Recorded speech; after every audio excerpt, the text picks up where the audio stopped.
Welcome to the ISO on the Gonzaga Nation Media Network. Today is a Wednesday. That means one thing. Mailbag Wednesday episode is here. I appreciate the questions that have come in over the last few days. Going to break it down with three separate questions. If you have a question or if you have a comment or even a concern about Gonzaga Nation Media Network and how we're covering different things, both in the Gonzaga world as well as some of the interviews that I have, or you've got some ideas for guests, send us a message. My email, dickow@scorebooklive.com. You can also reach me on Twitter, direct message at Dan Dickau21.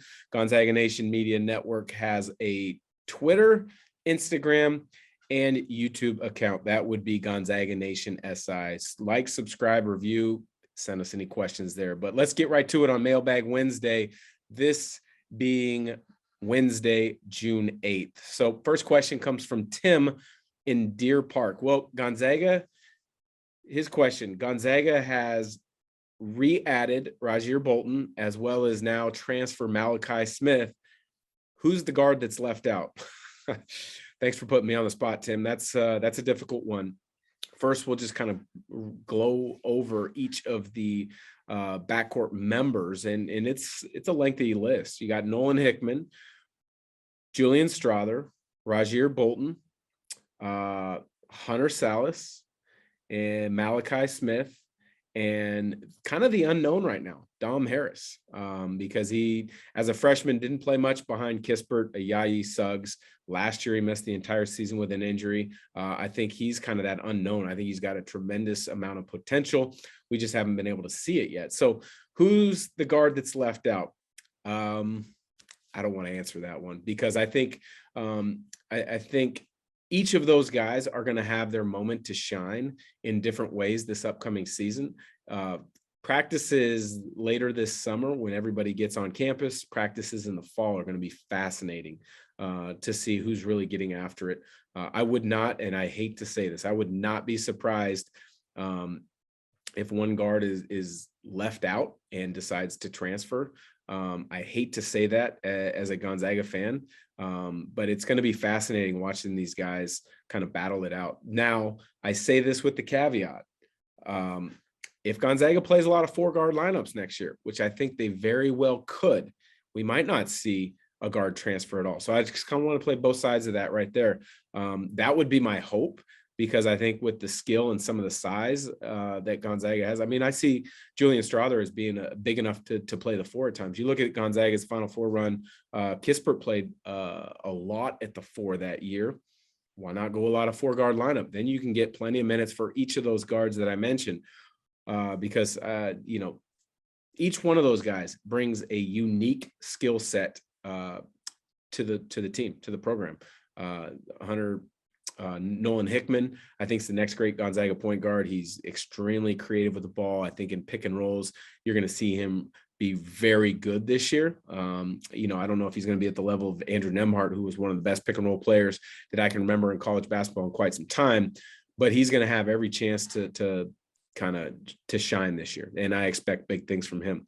Julian Strather, we know him well. Obviously, he was third leading scorer a season ago. I wouldn't expect him to take a dip. I would expect him to expand his game and be more of a focal point and be able to create his own shot a little bit at times. Hunter Salas showed some flashes last year. Defensively, he may have the chance to be one of the great all-time guards on the perimeter for Gonzaga. His jump shot was a work in progress, but you saw progress throughout the year last year. You saw it getting better. So that's going to be an interesting thing to track. He was great attacking the rim in transition. He's going to be a great player. Rasir Bolton, what can you say? He's just a winner, flat out winner. He figures out what needs to be done on that particular night and does it. And I don't see his minutes kind of taking a dip. I wouldn't imagine him coming back for another year to take a back seat. I think he's going to be a big time player. Then you look at Malachi Smith, the transfer from Chattanooga, averaged nearly 20 a game, about 6.5 rebounds, over 3 assists a game, Southern Conference Player of the Year. He can do a little bit of everything.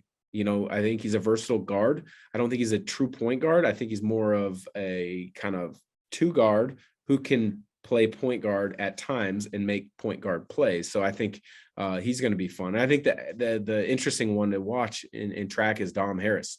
Dom Harris, like I said earlier, he kind of has struggled with injuries. And then his freshman year, he didn't have a chance to get many minutes because of the depth of the roster.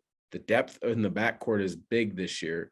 It'll be interesting to see how he fights through that, because I think he's got a chance to be like Hunter Salas, a tremendous defender. He showed flashes of that as a freshman. I think offensively, I think, when I was at practice a year ago before he got hurt, he showed the signs of a great shooter from the perimeter. So lots of different ways that Coach Few can go out, and it's really hard for me to answer the question of which guard is left out until I see them all together in practice. So apologize for dancing around that question a little bit, Tim, but thanks for sending it in. Next question up is from Jeff in San Diego. He asks, Steve Lavin to San Diego, what are your thoughts? I think it's a tremendous addition for the league to get a coach of Steve Lavin's stature.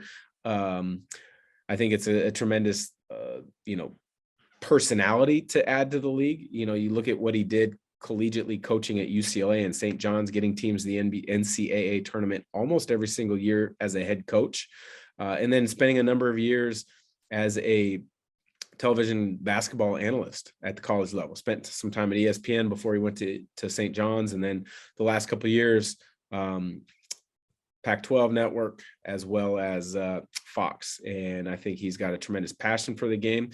If he didn't believe in what the opportunity looked like at San Diego, and if he didn't have a passion to get back into coaching, he would not have taken this job, because I've talked to him a little bit over the years, and he was really, really enjoying the broadcasting thing. And so I think he's bringing a tremendous amount of excitement. As soon as he said he's coming back, their best player from the perimeter a season ago, Mckinney Jr., took his name out of transfer portal. He's gotten a couple really high-level transfers out of the portal, Jaden Dallaire from Stanford being one of them, to commit to San Diego. He's a guy that has the connections in Southern California due to his time at UCLA and due to his time and name recognition on the TV side, that he's going to get in the mix for a number of really good players. And so a number of really good players, in particular in Southern California, they're going to change the way they look at USD. And it's going to be interesting to see how long it takes for them to really start making some inroads and making impact on the recruiting season. It could be this year, it could be next summer. It's hard to say, but I'm really excited for it. I'm looking forward to seeing what he's going to do down there.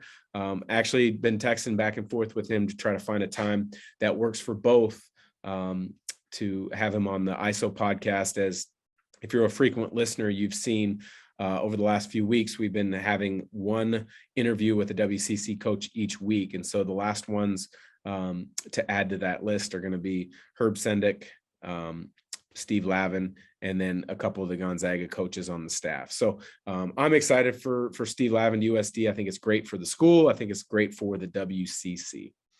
So thanks for your question, Jeff. Paul from Vancouver asks, I listened to your podcast earlier this week, and Stan Johnson of LMU said they're taking an overseas trip. Has Gonzaga ever done one?